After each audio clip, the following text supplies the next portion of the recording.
I woke up to the sound of my fence being chainsawed at 6 a.m., but that wasn't even the worst part. By the time I stumbled outside in my boxers, Brenda Thornfield, my HOA president neighbor, was spray painting bright orange X's across the remaining fence posts, while her hired contractor kept cutting.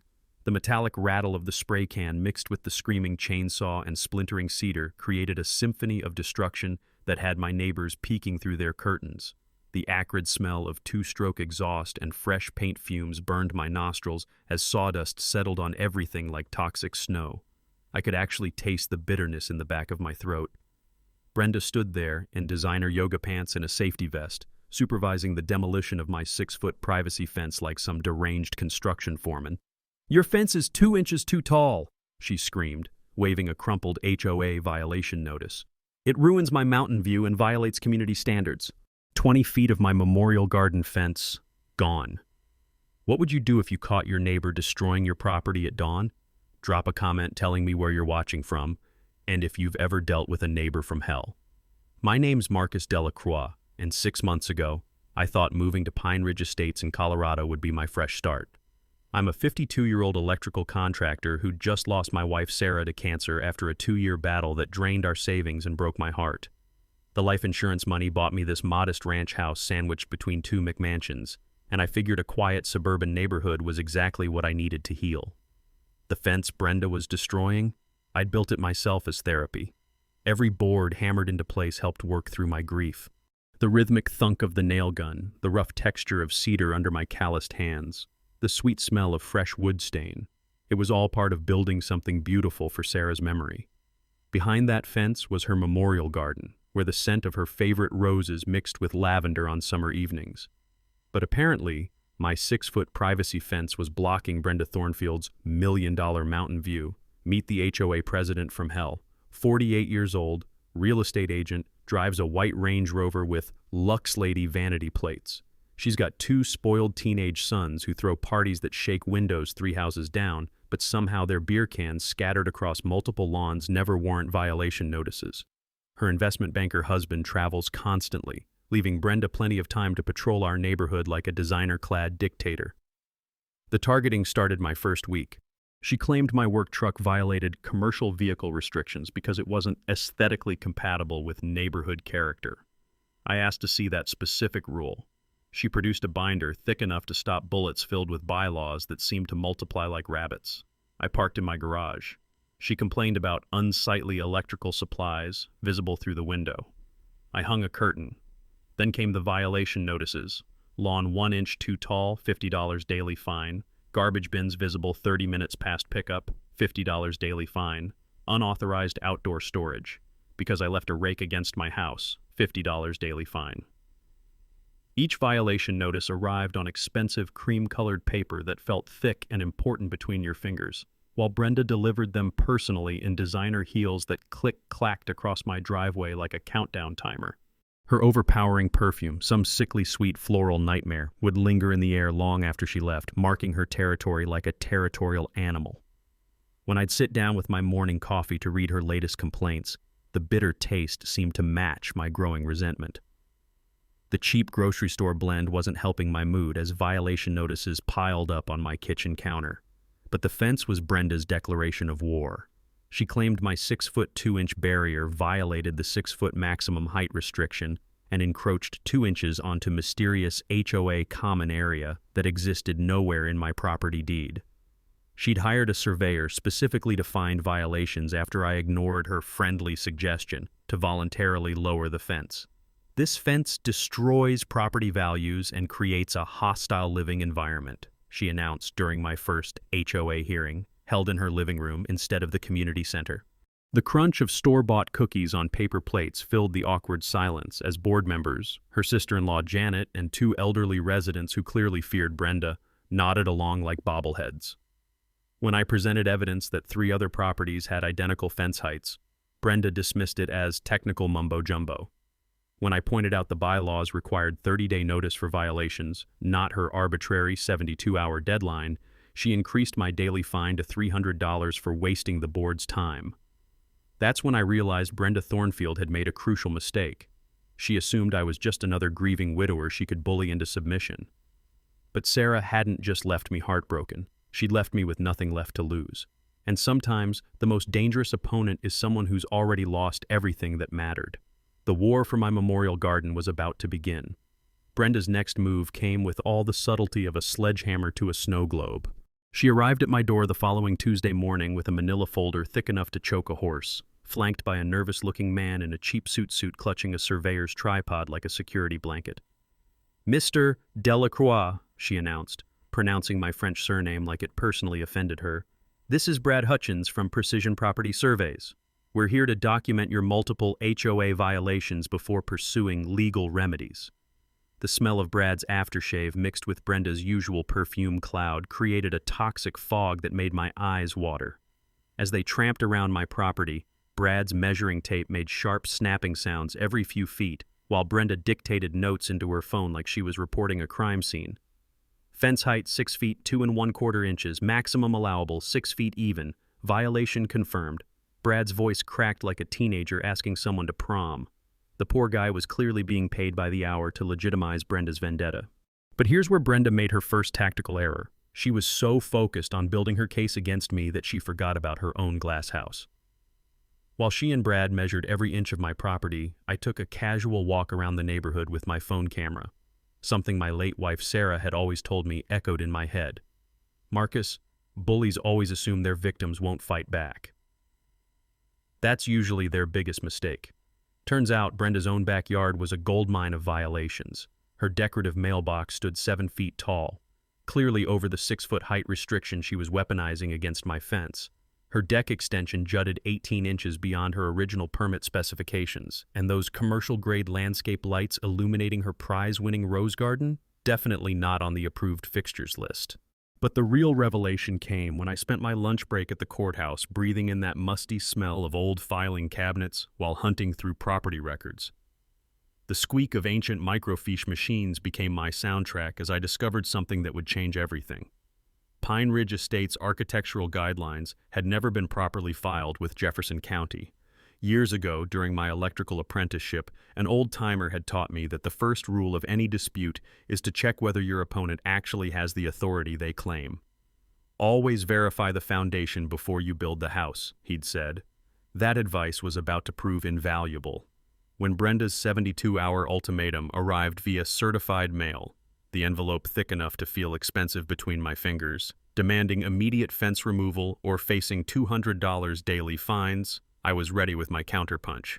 I formally requested an emergency board meeting under Article 7 of the HOA bylaws, which required all disputes to be heard within 10 business days of a formal challenge. Brenda's response was predictably petty. She scheduled the meeting for 2 p.m. on a Thursday during prime working hours, ensuring minimal attendance.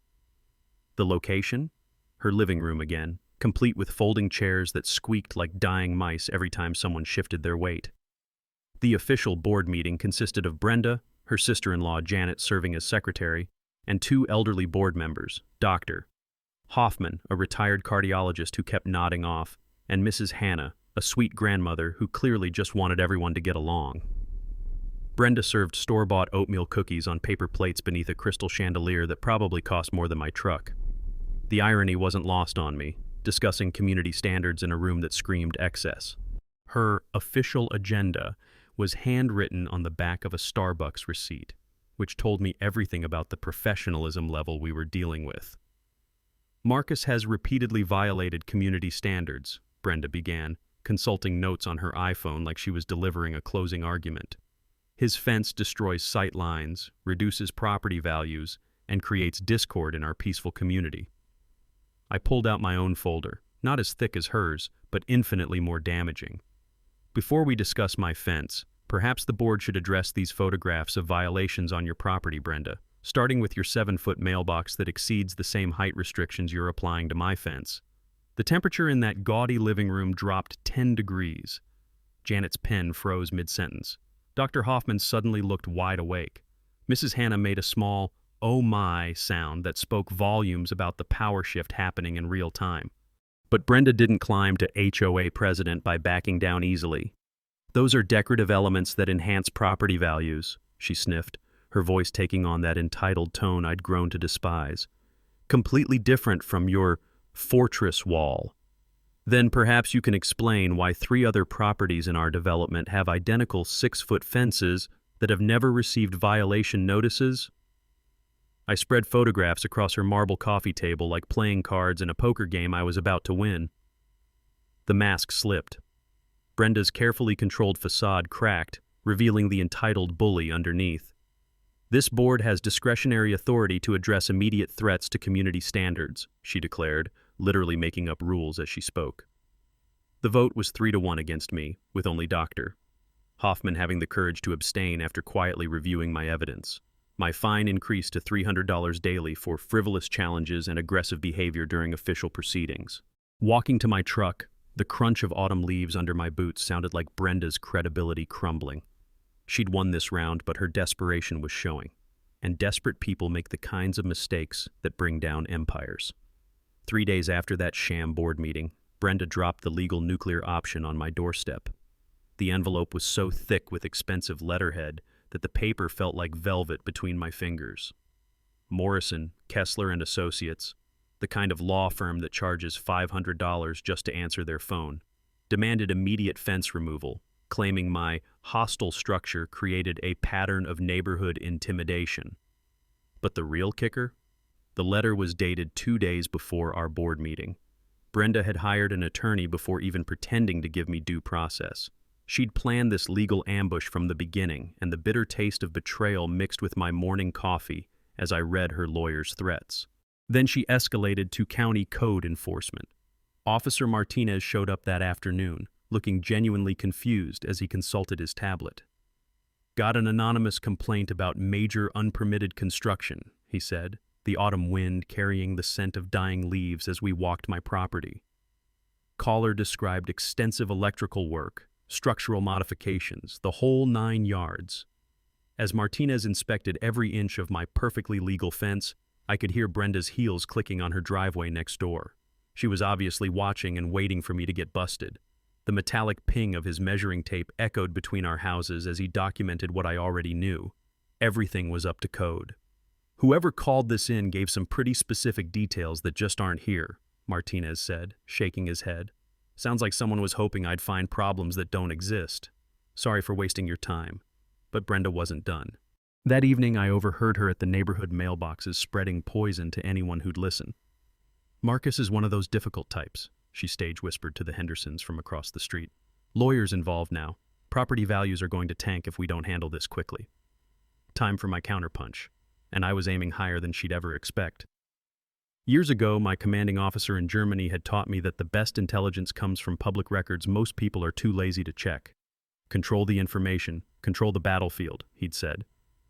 So I spent the next 2 evenings at the county courthouse, breathing in that musty smell of archived documents while digging into Pine Ridge Estate's corporate history. What I found made Brenda's legal threats look like tissue paper in a hurricane.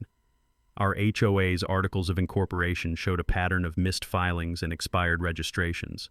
More damaging, I discovered shell companies registered under Brenda's maiden name that had received landscaping and maintenance contracts worth over $40,000 from our HOA fund. She'd been personally profiting from the very organization she used to terrorize neighbors. But the nuclear revelation came when I found correspondence between Brenda and county planning about a proposed commercial development on the common area she claimed my fence was encroaching on. Turns out she'd been negotiating to sell that phantom common area to a cell tower company, and my fence was blocking access to the proposed site. This wasn't about property values or community standards. This was about Brenda trying to cash in on a secret deal by removing any obstacles to her payday. Armed with this intelligence, I made my move. I contacted the 3 other neighbors with identical fence heights and shared what I'd discovered. Then I reached out to Mrs. Patterson, the 82-year-old widow who'd lived here longer than anyone, and the young couple facing foreclosure over their kids' playground equipment. By Thursday, I had something Brenda never expected: an organized resistance. We filed a formal complaint with the Colorado Attorney General's office about potential HOA fraud. I submitted evidence of Brenda's conflicts of interest to the State Real Estate Board, which could cost her professional license. And we requested a special meeting of all homeowners, not just the puppet board, to address irregularities in HOA governance and potential financial misconduct. The meeting was scheduled for the community center, not Brenda's living room, with proper notice to all residents as required by state law. For the first time since moving to Pine Ridge Estates, I felt the sweet satisfaction of turning Brenda's own rules against her. Friday morning brought the sound I'd been waiting for. Brenda's heels frantically clicking across her driveway as she rushed to check her mail. The certified letter from the Attorney General's office requesting her response to fraud allegations had arrived right on schedule. From my kitchen window, I watched her read it twice, her face turning the color of spoiled milk. The paper visibly shook in her hands as the reality hit her. The hunter had become the hunted. She'd tried to bury me with lawyers and bureaucrats. Instead, she'd given me exactly the documentation I needed to expose her entire operation. Sometimes the best defense really is a devastating offense. Next week's community meeting was going to be very interesting. Brenda's response to my Attorney General complaint was swift, vicious, and completely insane. Monday morning, I woke up to Jefferson County Sheriff's deputies serving me with a restraining order. According to her sworn statement, I had threatened and intimidated her during our last phone conversation, creating an atmosphere of fear and hostility that made her feel unsafe in her own home. The real genius of her scheme? She'd provided an edited audio recording that removed her own screaming accusations while leaving only my increasingly frustrated responses. To anyone listening to her carefully doctored version, I sounded like an unbalanced maniac threatening a helpless woman. The metallic taste of pure rage flooded my mouth as I read her description of me as unstable and potentially dangerous. "Sir, you need to stay at least 100 yards from Mrs. Thornfield's property," Deputy Collins explained, his handcuffs jingling as he pointed toward her house. "That includes her driveway, mailbox, and any common areas where she might be present." From her kitchen window, I could see Brenda watching with barely concealed triumph, probably already planning how to exploit my enforced absence. She didn't waste any time showing her hand. That very afternoon, an emergency HOA board meeting was called, one that specifically excluded me due to the restraining order.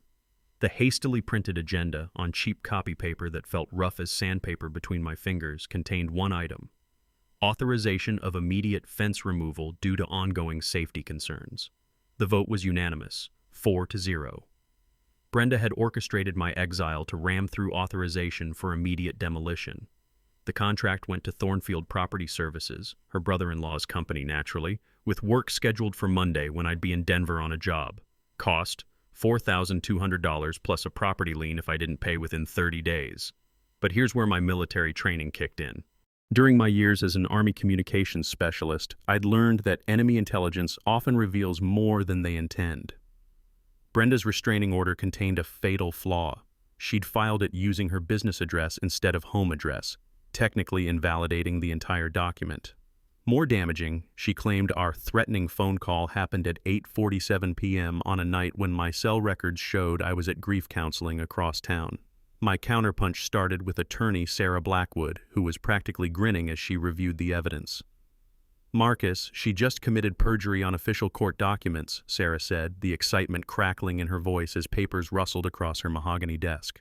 "False statements and restraining order petitions are felony charges in Colorado, and this emergency meeting, excluding affected parties while using an invalid restraining order, violates 6 different state statutes." The real ammunition came from my deeper investigation into Brenda's cell tower scheme. Buried in county planning files was a preliminary lease agreement showing she personally stood to pocket $85,000 from the deal, money that legally belonged to the HOA Community Fund. She wasn't just power tripping, she was committing fraud to finance a private windfall. As I photocopied each damning document, the smell of toner and old paper filling my nostrils, I could feel the case building like an electrical current finding its path to ground. Every page through that machine was another nail in Brenda's coffin. Meanwhile, the community was waking up to Brenda's corruption. Mrs. Patterson had been sharing her Rose Garden horror story at the grocery store, and suddenly neighbors who'd suffered in silence were finding their voices. The young couple facing foreclosure started a Facebook group called Pine Ridge Property Rights that exploded to 60 members in 3 days. More importantly, Brenda's real estate business was hemorrhaging clients. 4 potential buyers had backed out after discovering the ongoing legal disputes and HOA irregularities affecting property values. Her professional reputation was imploding faster than a controlled demolition. Thursday brought the game changer I'd been hoping for. Dr. Hoffman, the elderly board member who'd been growing increasingly uncomfortable with Brenda's tactics, appeared at my door with a manila envelope thick enough to choke a horse.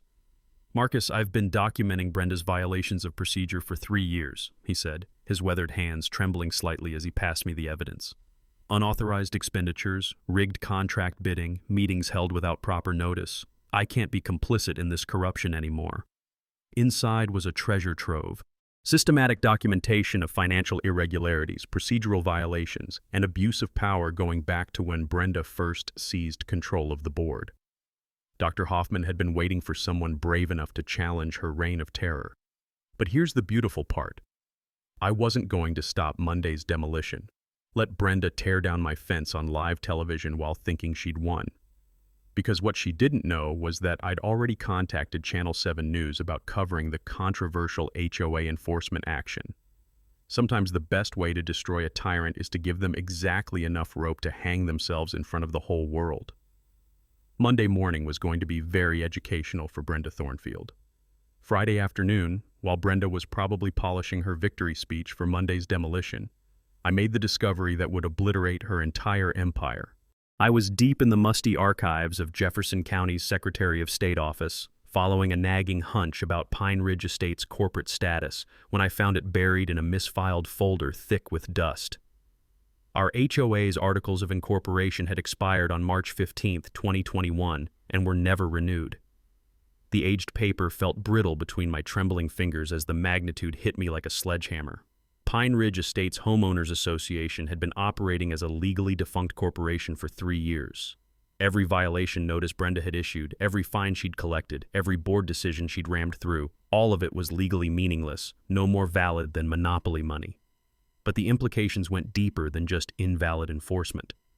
According to Colorado revised statutes, when a nonprofit corporation dissolves, its assets legally revert to state oversight. The $127,000 sitting in our HOA account didn't belong to Brenda's phantom board. It technically belonged to a dissolved entity with no legal right to exist. The metallic taste of pure adrenaline flooded my mouth as I photocopied every page, the whir of the machine sounding like a countdown timer to Brenda's destruction. She'd been running what amounted to a neighborhood protection racket, collecting dues and issuing fines with zero legal authority. More beautiful still, Monday's demolition contract was void before the ink dried. Thornfield Property Services had been hired by an entity with no legal standing to authorize the work. If they touched my fence, they'd be committing criminal trespass and property destruction, felony charges that no amount of HOA paperwork could justify. As I drove home through the gathering dusk, the scent of autumn leaves drifting through my truck windows, I made a tactical decision that would have impressed my old commanding officer. I was keeping this nuclear revelation secret until Monday. Let Brenda orchestrate her grand demolition spectacle while believing she held all the power. The more witnesses to her illegal act, the more devastating her downfall would be. This discovery transformed everything. Sarah Blackwood was going to have Christmas morning when I showed her this evidence. We weren't just challenging HOA overreach anymore, we were looking at criminal charges for operating an illegal collection scheme, misappropriation of funds, and potential fraud involving tens of thousands of dollars. But the psychological impact would be even more satisfying. For 3 years, Brenda had terrorized 43 families with the weight of HOA authority. Neighbors had paid thousands in invalid fines, lost sleep over meaningless violation notices, and lived in fear of her arbitrary enforcement. Learning that none of it had any legal foundation would be the most liberating news Pine Ridge Estates had ever received. I spent that evening in Sarah's memorial garden, the rough texture of fence boards under my palm and the lingering fragrance of late roses in the crisp air, planning the perfect trap. The fence that started this war was about to become the stage for Brenda's complete annihilation. Every violation she'd issued, every dollar she'd collected, every neighbor she'd bullied, it was all built on a foundation of lies. Monday morning, the demolition crew would arrive expecting routine HOA enforcement. Instead, they'd be stepping into a carefully orchestrated legal ambush 3 years in the making. Brenda thought she was destroying my fence to claim ultimate victory. She had no idea she was about to demolish her own life in front of cameras, witnesses, and law enforcement. The hunter was about to become the hunted, and she'd never see it coming. Saturday morning found me in attorney Sarah Blackwood's office with enough evidence to bring down a small government. The rich leather smell of her law books mixed with fresh coffee as I spread 3 years of documentation across her mahogany conference table like pieces of a jigsaw puzzle that finally revealed the complete picture. "Marcus, this is absolutely devastating," Sarah said, her voice containing barely restrained excitement as she examined the expired incorporation documents. "Not only has Brenda been operating without legal authority, but under Colorado's wrongful lien statute, every resident who paid invalid fines can recover triple damages plus attorney fees. We're talking about a potential recovery of over $400,000. That legal nugget hit me like lightning. I'd heard about wrongful lien laws during my contractor training, but never imagined they'd apply to HOA disputes. Basically, when organizations file invalid liens or collect unauthorized fees, Colorado law allows victims to recover 3 times their losses as punishment for the abuse. It's designed to make fraudulent collection so expensive that scammers think twice before trying it." Sarah pulled out a thick binder that smelled like fresh ink and determination. "Here's how we're going to coordinate Monday's operation," she said, her finger tracing a timeline that would synchronize legal, media, and law enforcement elements. Channel 7's Jennifer Walsh will arrive at 7:45 a.m. to cover what she thinks is a routine HOA enforcement story. At 8 a.m. sharp, I'll be there with injunction paperwork and the lawsuit we're filing simultaneously. By 8:15, when that demolition crew realizes they're about to commit felonies, this whole thing explodes in Brenda's face. The financial strategy was equally brilliant. Beyond individual recoveries, we were forming the Pine Ridge Property Owners Coalition, a legitimate organization to replace Brenda's phantom HOA. Residents would get their money back, property liens would be voided, and we'd establish transparent governance with actual legal authority. Sunday brought a neighborhood organizing session that felt like a revolution brewing in my backyard. Mrs. Patterson arrived with 15 years of meticulous records, her manila folders organized with the precision of a military quartermaster. The soft rustling of papers and occasional clink of coffee cups created a soundtrack of rebellion as neighbors shared their stories. "I've been documenting every violation notice, every phone call, every intimidation tactic," Mrs. Patterson said, her weathered hands surprisingly steady as she opened folder after folder. Brenda targeted single parents, elderly residents, and blue-collar families while ignoring identical violations by her wealthy friends. This is textbook discrimination. The young couple facing foreclosure, Jake and Maria Santos, brought their own evidence of selective enforcement. Their children's playground equipment had generated $3,200 in fines, while 3 board members had identical swing sets that were never cited. The pattern was so obvious it would make a federal civil rights case look easy. Dr. Hoffman provided the insider perspective that tied everything together. "Brenda's been rubber-stamping contracts without competitive bidding for 3 years," he explained, the moral weight of his complicity evident in his voice. "Her shell companies have received over $75,000 in HOA funds for landscaping, maintenance, and consulting services that were never properly authorized. By Sunday evening, we had something Brenda never expected, a unified community ready to fight back. 17 families had joined our coalition, armed with documentation that would make prosecutors salivate. More importantly, we'd coordinated schedules to ensure maximum witness coverage for Monday's confrontation. The media preparation was crucial. Jennifer Walsh from Channel 7 had initially planned a simple human interest story about HOA enforcement disputes. Now she was preparing an investigative piece about systematic fraud, discrimination, and abuse of power. I'd provided her with background materials that painted Brenda as exactly the kind of neighborhood tyrant that makes for compelling television. But the real beauty of our plan was psychological warfare. Brenda expected me to show up angry and desperate, probably with a handful of neighbors for moral support. Instead, she'd face attorneys, media, law enforcement, and a community that finally understood the scope of her deception. I spent Sunday night checking and rechecking every detail, the taste of anticipation mixing with black coffee as I reviewed our coordinated timeline. Security cameras were positioned to capture multiple angles. Legal documents were organized for immediate service. Media contacts were confirmed. Even the weather was cooperating. Clear skies would provide perfect visibility for cameras. The one detail that kept me awake wasn't nervousness, it was excitement. After months of being Brenda's victim, tomorrow I'd become her judge, jury, and executioner. Every neighbor she'd bullied, every dollar she'd stolen, every lie she'd told, It was all coming due on Monday morning. At 6 a.m., my alarm would start the most satisfying day of my life. Brenda thought she was tearing down my fence to claim final victory. Instead, she was about to demolish her entire existence in front of witnesses who would remember this day forever. Sometimes justice isn't just blind, it's perfectly patient. Sunday night, Brenda made her final desperate move. At 11:47 p.m., my phone started buzzing with frantic voicemails that revealed just how unhinged she'd become. Her voice, usually dripping with condescending authority, now carried the shrill edge of someone whose world was crumbling. "Marcus, this is your last chance to resolve this situation amicably," her first message began. The words rushed and slightly slurred like she'd been drinking.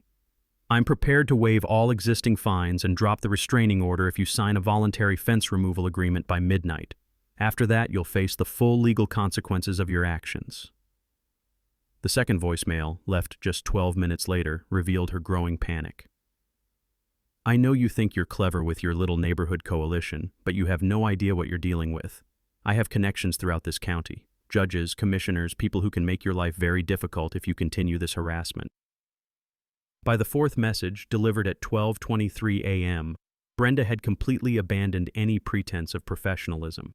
"You're destroying this community with your selfish behavior. Property values are plummeting because of your legal drama. Every neighbor you've dragged into this mess will blame you when their home equity disappears." I let every call go to voicemail, each recording becoming another piece of evidence for Monday's legal filing. The metallic taste of satisfaction mixed with my midnight coffee as I listened to Brenda's meltdown in real time.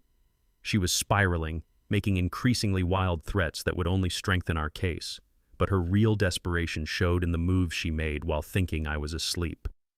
At 2:15 a.m., my security cameras caught her creeping around my property with a flashlight, apparently looking for any last-minute violations she could document. The sight of Pine Ridge Estates' HOA president prowling around in designer pajamas and Ugg boots was both pathetic and terrifying. Monday morning brought news that Brenda had spent the weekend trying to buy her way out of trouble. 3 different neighbors called to report she'd offered them cash payments to withdraw from our coalition. Mrs. Patterson got a particularly offensive visit where Brenda suggested her advanced age made her an unreliable witness who might want to avoid the stress of legal proceedings.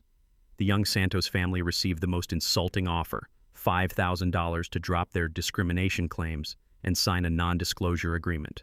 When they refused, Brenda threatened to report their playground equipment to county code enforcement as an attractive nuisance that endangered neighborhood children. But Brenda's biggest mistake was trying to intimidate Dr. Hoffman into recanting his evidence.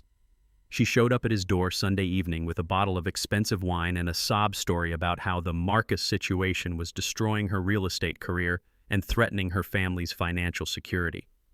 She actually had the nerve to suggest I'd misunderstood what I'd witnessed over 3 years, Doctor. Hoffman told me Monday morning, his usually calm demeanor replaced by righteous indignation.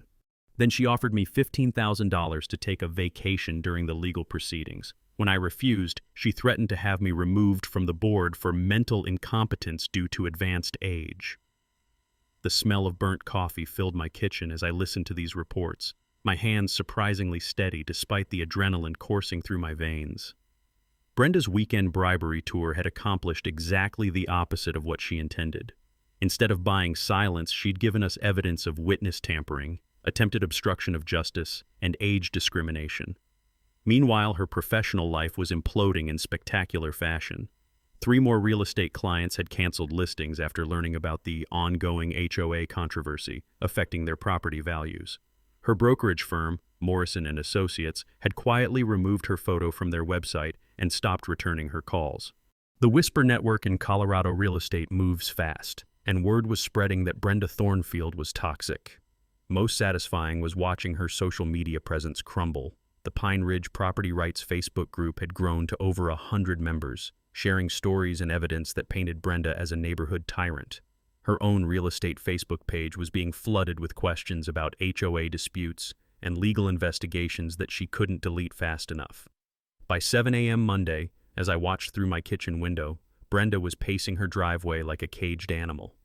The demolition crew's truck was already parked on the street, and I could see her frantically gesturing and pointing toward my fence. Her designer outfit was perfectly coordinated, but her body language screamed desperation. She had no idea that her carefully planned demolition was actually an elaborate trap that would destroy everything she'd built over 3 years.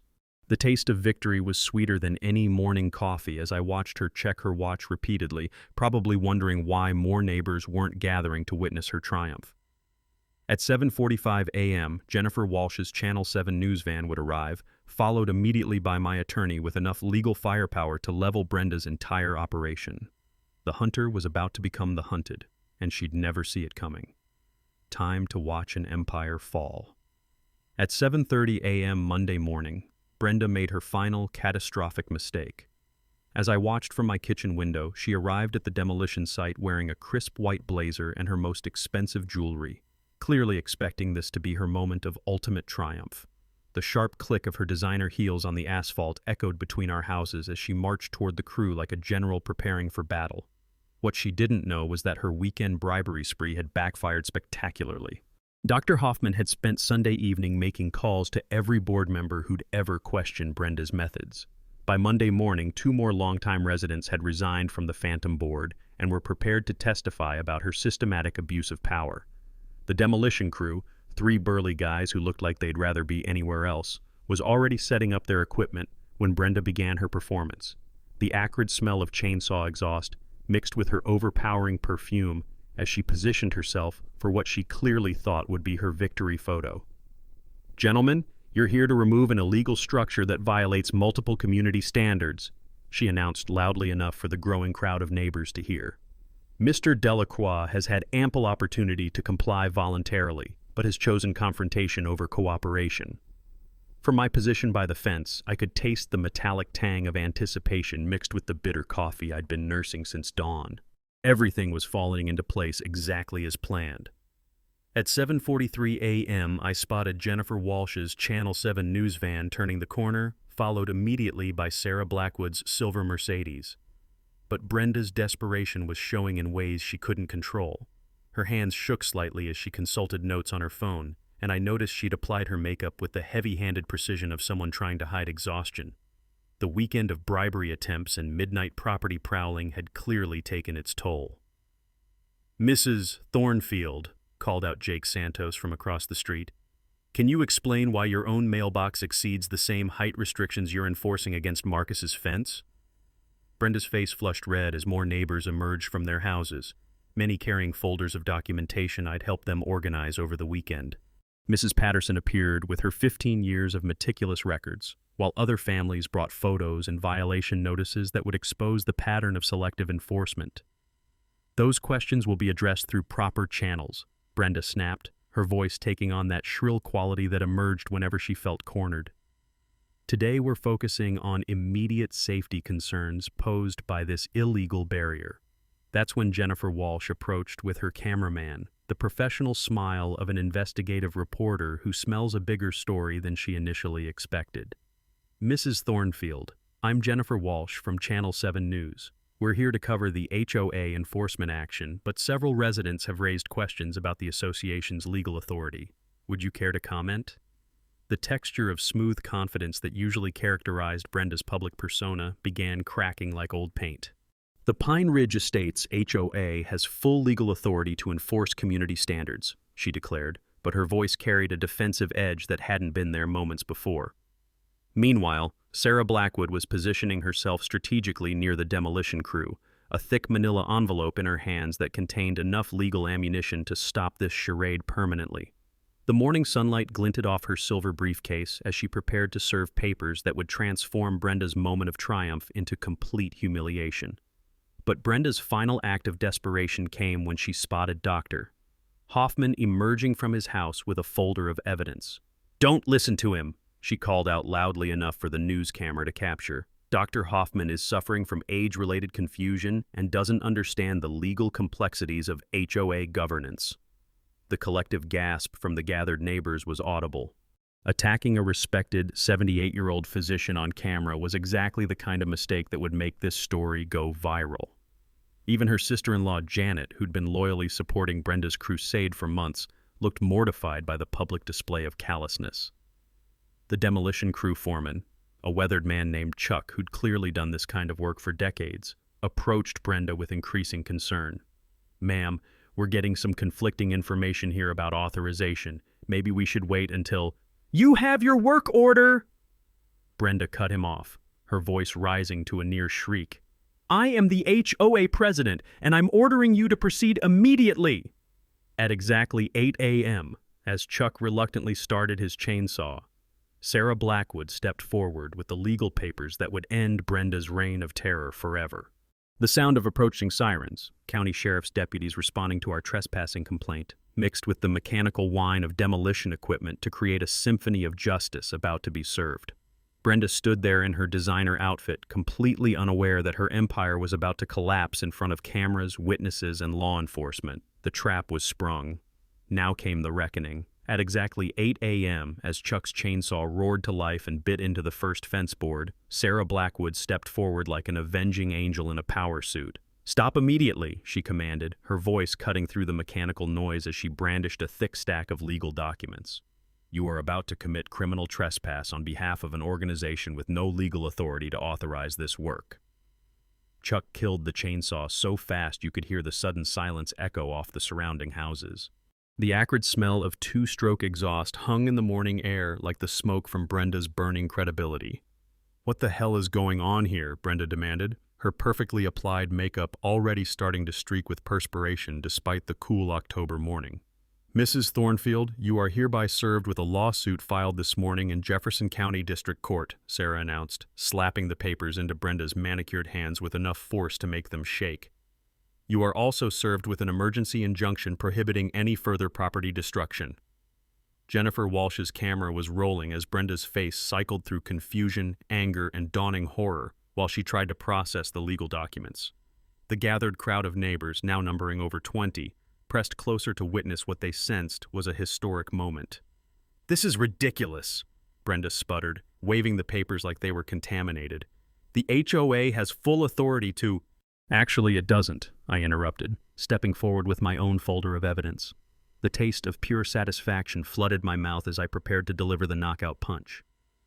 Pine Ridge Estates Homeowners Association's Articles of Incorporation expired on March 15, 2021, and were never renewed. For 3 years, you've been collecting dues and issuing fines on behalf of a legally defunct organization. The collective gasp from the crowd was audible. Mrs. Patterson's hand flew to her mouth. Dr. Hoffman nodded grimly as if this confirmed his worst suspicions. Even Chuck and his demolition crew were staring at Brenda like she'd suddenly sprouted horns. That's impossible," Brenda stammered, her voice barely above a whisper. "I would have known. The board would have been notified." "The board consists of you, your sister-in-law, and 2 elderly residents you've been manipulating for years," Sarah said coolly. "According to these financial records provided by Dr. Hoffman, you've collected over $127,000 in dues and fines from residents while operating an illegal collection scheme." Jennifer Walsh stepped forward, microphone extended. "Mrs. Thornfield, how do you respond to allegations that you've been knowingly defrauding your neighbors?" That's when Brenda completely lost it. The mask of suburban respectability she'd worn for 3 years shattered like glass, revealing the entitled, bigoted bully underneath. "This is a conspiracy!" she shrieked, her voice rising to a pitch that made dogs start barking 3 houses down. "That French bastard has been planning this from day one. He's probably illegal anyway. Who knows what kind of background these immigrant types have?" The ethnic slur hung in the air like a toxic cloud. Jennifer Walsh's eyes lit up with the predatory gleam of a reporter who'd just captured career-making footage. Chuck and his crew started packing their equipment with the urgency of people fleeing a disaster zone. "Ma'am, I'm going to need you to calm down," said Deputy Collins, who'd arrived with sirens wailing just as Brenda's meltdown reached its peak. The metallic jingle of his handcuffs provided percussion to her increasingly unhinged rants. "I want him arrested." Brenda pointed at me with a shaking finger. "He's trespassing. He's harassing me. He's violating the restraining order." "Actually, ma'am, the restraining order was based on false information and has been invalidated," Deputy Collins explained patiently, while Sarah handed him copies of our evidence. "And Mr. Delacroix is on his own property. You, however, are authorizing property destruction without legal authority." The crowd of neighbors had swelled to over 30 people, many filming with their phones as Brenda's empire collapsed in real time. The sound of clicking cameras mixed with her increasingly desperate protestations as the full scope of her downfall became clear. "This community will be destroyed without proper HOA oversight," she wailed, mascara now streaming down her cheeks in black rivulets. "Property values will plummet. It'll be chaos." That's when I delivered the mic drop moment I'd been planning for weeks. "Actually, Brenda, this community is going to thrive for the first time in 3 years," I said, my voice carrying clearly to every witness and camera. "Because we're forming a legitimate property owners association with transparent governance, proper legal authority, and leadership that actually serves the residents instead of exploiting them." The cheer that erupted from the crowd was spontaneous and thunderous. Mrs. Patterson was crying tears of joy. Dr. Hoffman was shaking hands with neighbors he hadn't spoken to in years. Even Chuck gave me a thumbs up before driving away. Brenda stood in the wreckage of her reputation, surrounded by evidence of her corruption, facing criminal charges and civil lawsuits that would follow her for years. Justice had finally come to Pine Ridge Estates. 3 months later, the transformation of Pine Ridge Estates was nothing short of miraculous. The class action lawsuit against Brenda and her phantom HOA settled for $438,000, every penny paid by the liability insurance company that had unknowingly covered a fraudulent organization. The sweet taste of victory mixed with my morning coffee as Sarah Blackwood handed me my settlement check for $127,000 in damages and attorney fees. Brenda's personal reckoning was swift and merciless. The Colorado Real Estate Commission suspended her license for 3 years after finding gross negligence and fraudulent conduct. Criminal charges for operating an illegal collection scheme resulted in 18 months of community service, mandatory anger management classes, and $89,000 in personal restitution. During my contractor training years ago, an instructor had mentioned that Colorado's Consumer Protection Act allows prosecutors to seek triple damages against fraudulent schemes, a legal tool that made Brenda's penalties particularly devastating. Most satisfying, Brenda was forced to sell her McMansion to pay legal judgments. The Lux Lady Range Rover disappeared first, followed by the crystal chandelier and designer furniture. Her real estate career was finished. No brokerage would touch someone with her legal baggage. Last I heard, she'd moved to Phoenix for a fresh start, though her husband had filed for divorce citing irreconcilable differences and public embarrassment. The real victory was what we built from her corruption's ashes. The Pine Ridge Property Owners Association, properly incorporated, transparently governed, and actually legal, now serves 47 families with dignity and respect. Dr. Hoffman serves as president, Mrs. Patterson handles our meticulously documented finances, and I coordinate maintenance projects with the same attention to detail I once applied to electrical work. The $50,000 in recovered funds that couldn't be directly returned became seed money for something beautiful, the Pine Ridge Community Scholarship. Every year, we award $15,000 in college scholarships to local students pursuing law, social work, community advocacy, or public service. The program specifically supports first-generation college students and underrepresented communities, a legacy that honors every neighbor Brenda had bullied. My memorial garden became the heart of our transformed community.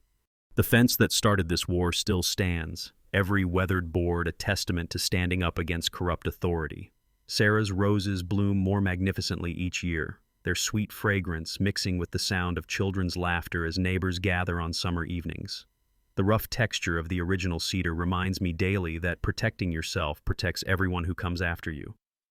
Our annual Pine Ridge Community Festival now draws families from neighboring developments, drawn by stories of our transformation from HOA tyranny to genuine community cooperation.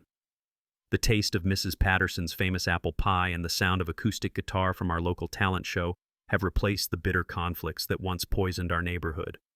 Property values increased 12% since Brenda's departure. Eliminating a neighborhood dictator who generated constant legal drama proved excellent for home equity. 3 families planning to escape HOA harassment decided to stay.